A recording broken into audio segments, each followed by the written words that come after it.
हनुमान जी तो कभी ब्राह्मण के, हनुमान जी की कौन सी जाति है, किस जाति में आप हनुमान जी को स्वीकार करेंगे?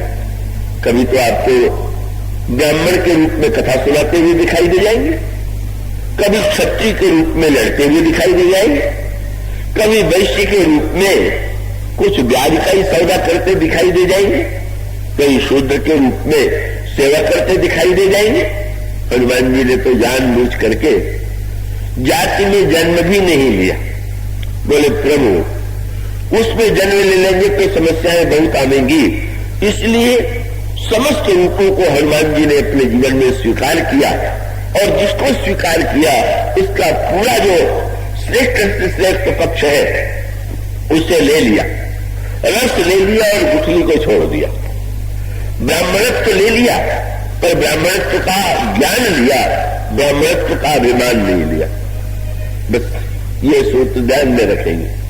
दुर्भाग्य हमारा ये है कि जब हम बनते भी कुछ है तो बनने में जो बुराई है उसे ले लेते और बनने में जो अच्छाई है उसी को नहीं लेते। ब्राह्मण बन गए तो ब्राह्मणत्व का गुण आ जाए, आदर्श आ जाए तो लाभ हुआ, और गुण एक भी न आवे और अभिमान सौगुना आ जाए तो मानो दुर्भाग्य की पराकाष्ठा है। पर श्री हनुमान जी कितने लक्षण है, ब्राह्मणत्व का जितने लक्षण ब्राह्मण के हैं सब हनुमान जी ने, पर अभिमान का लेश नहीं। और इसीलिए हनुमान जी ने प्रभु से उत्तर किया। जब प्रभु ने पूछा कि ब्राह्मण के रूप में आपने प्रणाम क्यों किया, तो हनुमान जी ने कहा प्रभु क्या ब्राह्मण का यही लक्षण है कि जो किसी को प्रणाम न करे वही ब्राह्मण है? कई लोग यही मानते हैं कि हम घर सिर झुका देंगे तो हम छोटे मान लिए जाएंगे। तो जिस बेचारे का बड़प्पन सिर झुकते ही चला जाता है, सोचिए कितना छोटा बड़प्पन होगा, और वो बेचारा उस बड़प्पन को ऐसा ढो रहा है, और ढो क्या रहा है, अभिमान को ढो रहा है। हनुमान जी ने कहा प्रभु ब्राह्मण का तो शास्त्रों में क्या लक्षण लिखा हुआ है, और तो प्रभु ने यही कहा कि यही तो लिखा हुआ है, ब्रह्म जाना तो ब्राह्मण, वो ब्रह्म को जानता है वो ब्राह्मण। तो हनुमान जी ने यही कहा कि प्रभु जब आपको मैंने प्रणाम किया तो क्षत्रिय समझ के किया कि ब्रह्म समझ के किया, और ब्रह्म समझ के किया तो ब्राह्मण का सच्चा लक्षण तो जीवन में दिखाई देता है। तो हनुमान जी ब्राह्मण भी बन जाते हैं पर ब्राह्मणत्व का अभिमान नहीं आने देते। हनुमान जी क्षत्रिय भी बन जाते हैं। तुलसीदास जी से पूछा गया संसार में सर्वश्रेष्ठ राजपूत कौन है, तो तुलसीदास जी ने तो कलका ब्राह्मण ने कहा पौन को पूत रजपूत और रूरो, सबसे बड़ा राजपूत जो है वो तो पौन का पुत्र है। जब युद्ध करते हैं तो युद्ध का भी दृश्य ऐसा कि वो और योद्धा युद्ध करते हैं तो सारे योद्धा लड़ते दिखाई देते हैं, और हनुमान जी को युद्ध करते देख करके प्रभु स्वयं तो लड़ना बंद कर ही देते हैं, और लक्ष्मण से भी कहते हैं क्या व्यर्थ परिश्रम कर रहे हो, न इस युद्ध का दृश्य देखो, न हाथ में गदा है, न धनुष है, न बाण है, न तलवार है, कुछ नहीं। और तुलसीदास जी कंटाला में कह रहे हैं योद्धा लड़ रहे हनुमान जी, कैसे? हाथी सो हाथी मारे, घोड़ा घोड़ा सो संहारे।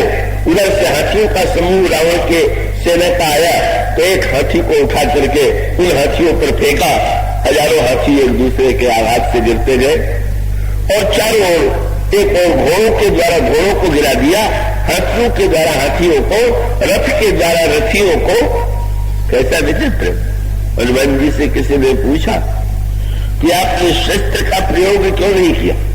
ऐसे तो हम लोग मंदिर में गदा या तो मूर्ति में बना होता है या गदा रख देते हैं, क्योंकि लगता है बिना अस्त्र के कैसे कोई लड़ेगा। पर हनुमान जी ने कहा कि अस्त्र से लड़ने पर यह भ्रम हो जाता कि लड़ने वाले ने हराया। मैं तो ये बताना चाहता था कि रावण के सैनिकों को मैंने नहीं मारा, रावण के हाथियों ने हाथियों को मार दिया, घोड़ों ने घोड़ों को मार दिया, रथियों ने रथियों को मार दिया, मैं कौन होता हूं मारने वाला? कितनी बढ़िया लड़ाई। तो स्वामी जी कहते हैं हनुमान जी से, साबस कहत राम ये हर साथ जात, देखो वीर लखन लड़न हनुमान की। लड़े पर मैं योद्धा हूं, मैं सबको परास्त करने वाला हूं, कुछ नहीं। क्षत्रिय के लिए अगर संघर्ष करना है तो युद्ध भी करेंगे, पर विजेता का कोई गर्व नहीं।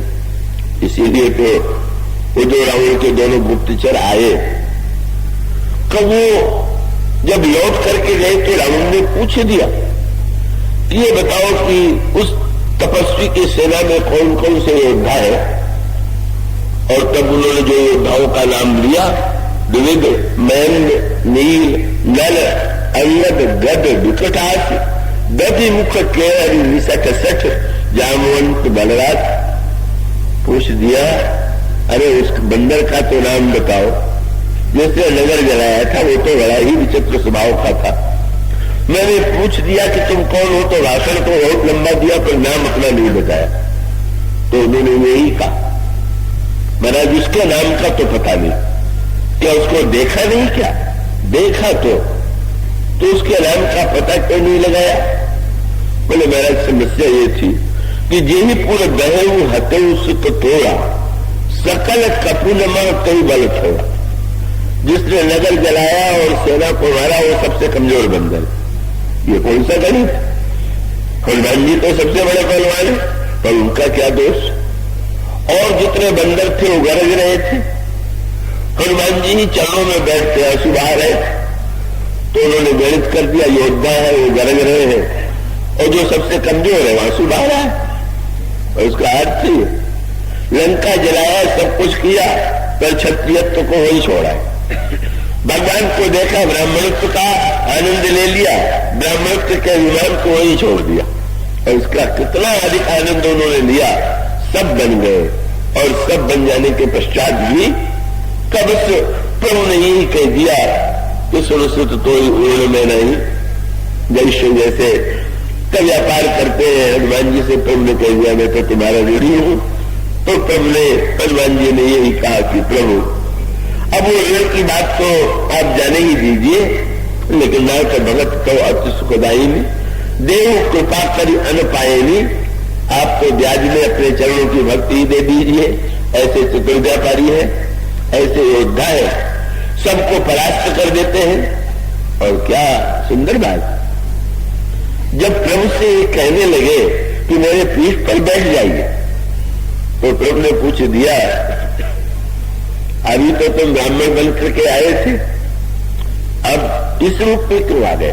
बोले प्रभु ब्राह्मण बन करके अगर मैं कहूंगा कि मेरे कंधे पर बैठ जाइए, तो आपके समक्ष मर्यादा का संकट आ जाएगा कि ब्राह्मण के कंधे पर हम कैसे बैठे। पर पशु के कंधे पर तो कोई भी बैठ सकता है, इसलिए अब ये तो पशु ही है। और इसका अर्थ ये है कि हनुमान जी सब कुछ बन करके भी कुछ नहीं बने, और जिस समय जो बने उसका पूरा आनंद ले लिया। और इसीलिए तो बड़ी प्रसिद्ध बात आपने सुनी होगी कि वो उनकी सभा लगी हुई थी, और हनुमान जी का जैसा स्वभाव है, कब प्रभु के चरणों में दृष्टि गड़ाए हुए, आंखों में आंसू लिए बैठे हुए हैं। ऋषि मुनि भी वहां पर एकत्र थे। उनको लगा कि इतने दिन तक भगवान के निकट रह करके भी लगता है हनुमान को तत्व ज्ञान नहीं हुआ। तत्व को आंसू बहाने की भला क्या आवश्यकता? क्यों नहीं ये सिर उठा करके कोई और बात करते? तो प्रभु तो बड़े कौतुकी, और कौतुकी प्रभु ने हनुमान जी को कहा, हनुमान, हाथ जोड़ के हनुमान जी ने देखा, पूछ दिया प्रभु क्या आज्ञा है?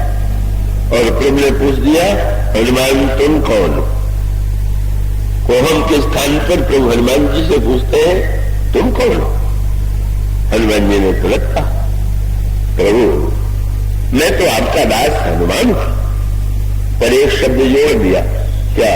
बोले देह दृष्टास्तु दास हूं, शरीर की दृष्टि से मैं आपका दास हनुमान हूं। प्रभु ने कहा मैं शरीर की दृष्टि से नहीं पूछ रहा हूं, तुम वस्तुतः कौन हो? तुमने बुद्धि दृष्टास्तु सका, बुद्धि की दृष्टि से मैं ईश्वर अंश जीव अविनाशी आपका अंश हूं।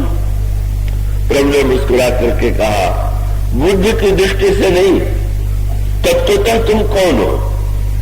तब हनुमान जी ने जो वाक्य कह दिया उसको सुनकर के सारे आश्चर्य चकित हो गए मुनि।